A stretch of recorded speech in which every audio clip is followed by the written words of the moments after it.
Çalabilirsin.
Getir. Gelse.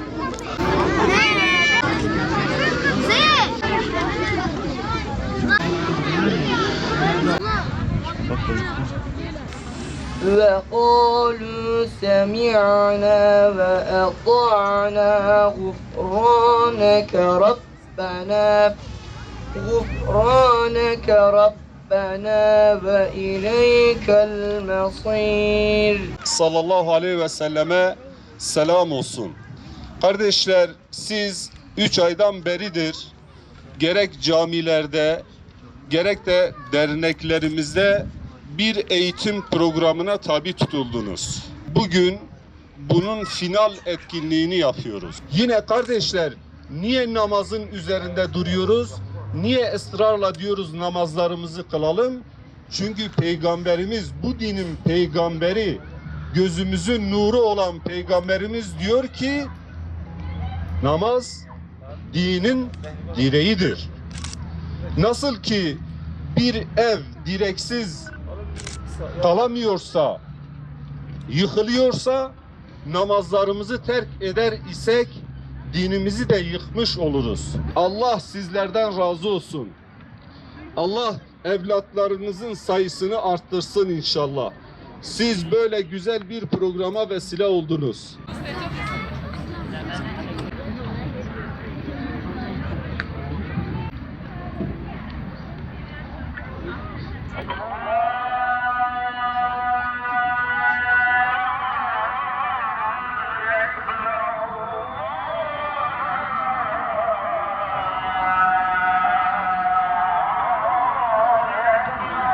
حي على الصلاة حي على الصلاة. الله أكبر.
Peygamber Sevdaları Vakfı olarak yıllardır düzenlemiş olduğumuz aslında namaz etkinliği var. Malum bu 2 yıldır ülke ve ülke genelinde olan pandemi nedeniyle tabii ki ertelenmek zorunda kaldı. Yani kısıtlı bir şekilde gerçekleşti. Bundan ötürü bu yılda hamdolsun böyle uzun bir süredir hem dernek vakfımızın bünyesinde bu hayat namazla güzeldir, hayat namazla güzeldir adı etkinliği altında genç çocuklarımızı hem Kur'an-ı Kerim eğitimlerinde hem namaz eğitimlerinde böyle alıp beraberce onlarla uzun bir süre, uzun bir müddettir yani bu yaz tatili sürecince hamdolsun iyi bir çalışma gerçekleştirdik. Bunun akabinde tabii ki en son yani okulların malum eğitiminde başlamasıyla beraber bugün burada açık alanda böyle namaz etkinliği düzenlemiş olduk. Tabii namaz dediğimiz zaman aslında çocuklar üzerindeki Allah Resulü Aleyhisselatü Vesselam diyor namaz gözümün nurudur. Namaz diyor bana sevdirildi.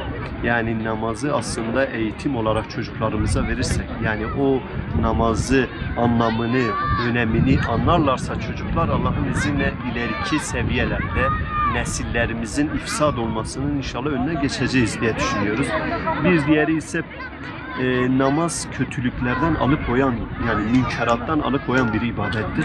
İnşallah bu yaştaki çocuklarımıza da eğer bu namazı sevdirirsek, bu namazı velilerimizle, ailelerimizle, çocuklarımızla beraber yanlarımızda onlarla beraber namaz kılarsak, onlarla beraber eğitimlerini alırlarsa, o namazın temelini alırlarsa inşallah ifsad olan bir gençlik değil, hayırlı bir gençlik inşallah yetişecektir diye düşünüyoruz.